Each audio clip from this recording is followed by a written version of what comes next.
For what feels like forever now, the tech world has basically run on one single, simple idea. It was a philosophy so powerful it almost felt like a law of physics. You know these words, right? Of course you do. This was the mantra. This was the gospel of Silicon Valley. And it preached one thing above all else: speed and disruption. And then came this, the big prophecy. The idea that literally every industry, every single part of our lives would eventually just get swallowed up and totally remade by code. And finally, it all boiled down to this declaration. It was simple, it was absolute, and you know what? For a long, long time, it felt completely true. We all kind of worshipped at the altar of software. But what if that whole era is coming to an end? Because quietly, but with incredible force, a really fundamental shift is happening. So to really understand where we're going, we first have to look back at the world that software built. An age of, infinite scalability, where platforms and apps completely reshaped our daily lives. But looking back reveals a core truth we might have forgotten along the way. See, software can change your experience of the world, but it's hardware that changes the world itself. Hardware is what actually builds the capacity for progress.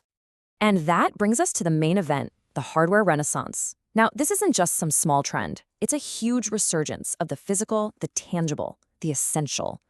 And the biggest driver of this is, ironically, the most advanced software we've ever created. Just think about it. Every single AI model, no matter how virtual it seems, has these massive physical needs.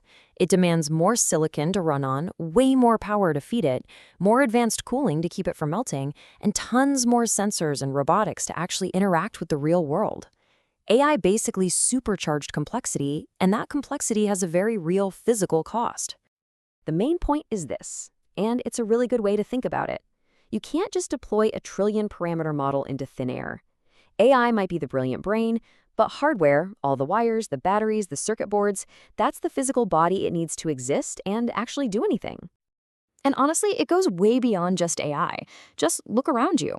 Our cars are going electric, our homes are becoming these complex cyber-physical systems, and our defenses are moving toward autonomous swarms of drones.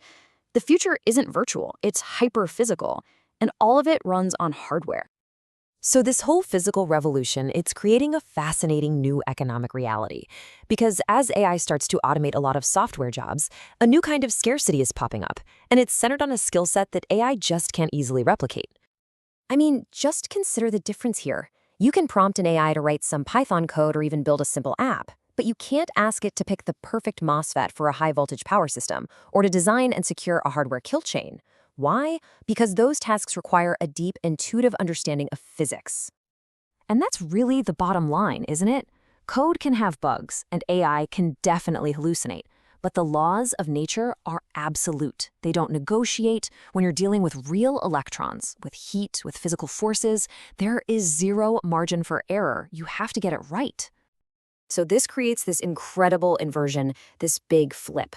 As creating software gets easier and more automated, that deep physics-based knowledge of hardware engineering, that becomes the rare, the strategic, and the incredibly valuable skill set. So who are the people that are going to thrive in this new age? Well, they're not going to be narrow specialists. They are a new kind of builder, a modern-day Renaissance engineer who's ready to tackle our absolute biggest problems. Seriously, think about any grand challenge facing humanity right now. Climate change? That's a hardware problem. It's about solar inverters and EV batteries. Healthcare?